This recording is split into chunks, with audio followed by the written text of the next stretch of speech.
Hello everyone and আসসালামু আলাইকুম। আমার আজকের আয়োজনে থাকছে খুবই স্বাস্থ্যকর একটি রেসিপি।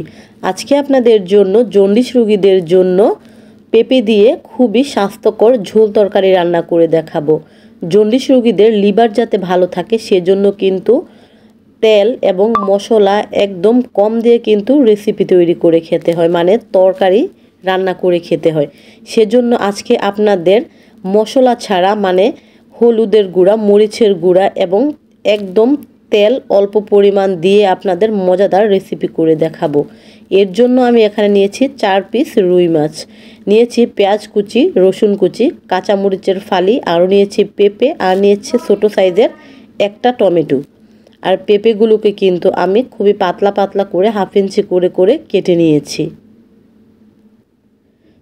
আমি একটা ফ্রাই প্যান নিয়েছি, এতে আমি প্রথমে দিয়ে দিলাম রুই মাছের পিসগুলো। আপনারা চাইলে কিন্তু শিং মাছ দিয়েও কিন্তু পেঁপে দিয়ে এই রেসিপিটি করতে পারেন, তবে রুই মাছ দিয়েও কিন্তু করলে ভালো হয়।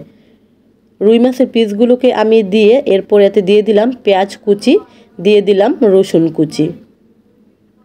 এরপর এখানে আমি দিয়ে দিচ্ছি পরিমাণ মতো লবণ।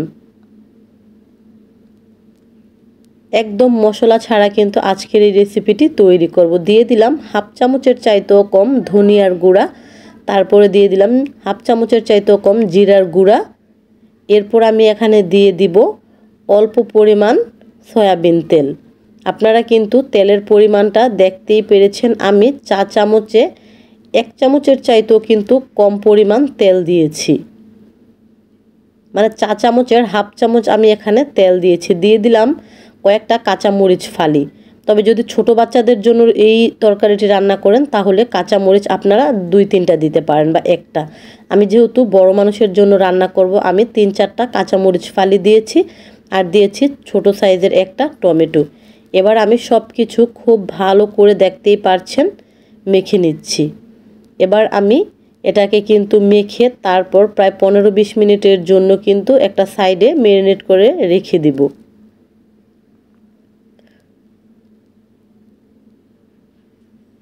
পনেরো 20 মিনিট পর এতে আমি দিয়ে দিচ্ছি পাতলা পাতলা করে কেটে রাখা পেঁপেগুলো দিয়ে আমি আবারও সবগুলো একসাথে খুব ভালো করে মিশিয়ে নিব। জন্ডিস রোগটা কিন্তু খুবই খারাপ একটা রোগ। আমরা অনেকেই মনে করি রোগটা কিন্তু সাধারণ হলেও এটা কিন্তু আমাদের লিভারকে কিন্তু অনেকটাই ক্ষতি করে দেয়। সেজন্য কিন্তু ডাক্তাররা কিন্তু আমাদের সব সময় বলে তেল ছাড়া এবং একদম মশলা ছাড়া যাতে আমরা তরকারি রান্না করে খাই। তো আমার আজকের রেসিপিটা কিন্তু জন্ডিস রোগীদের জন্যই। যাদের ইতিমধ্যে জন্ডিস হয়েছে তারা কিন্তু এইভাবে এই রেসিপিটি করে খেতে পারেন। এরপর আমি এখানে দিয়ে দিচ্ছি আদা আর রসুনের পেস্ট হাফ চামচের মতো। এটা আমার প্রথমে দিতে মনে ছিল না, সেজন্য আমি এখন দিয়ে দিলাম। খুব ভালো করে এবার আমি মিশিয়ে তারপরে এতে আমি পরিমাণ মতো পানি দিয়ে দিয়েছি। পানিটা কিন্তু একটু বাড়িয়ে দিয়েছি যেহেতু এই তরকারিটা ঝোল ঝোল হবে। এবার আমি চুলায় বসিয়ে দিয়েছি, একদম মিডিয়াম আঁচে এই তরকারিটা রান্না করতে হবে। ডাক্তাররা কিন্তু বলে মাছ কিন্তু জন্ডিস হলে কিন্তু ভাজি করা যায় না, বা ভাজি করলে কিন্তু ভালো না, মানে এই জন্য কিন্তু আপনারা এইভাবে কিন্তু তরকারিটি রান্না করে কিন্তু খেতে পারেন, দেখবেন অনেকটাই কিন্তু সুস্থ হয়ে যাবেন। তো তরকারিটা কিন্তু আমি একদম মিডিয়াম আঁচে 15-20 মিনিটের মতো রান্না করে নিয়েছি। দেখতেই পারছেন তরকারিটা কিন্তু হয়ে গিয়েছে।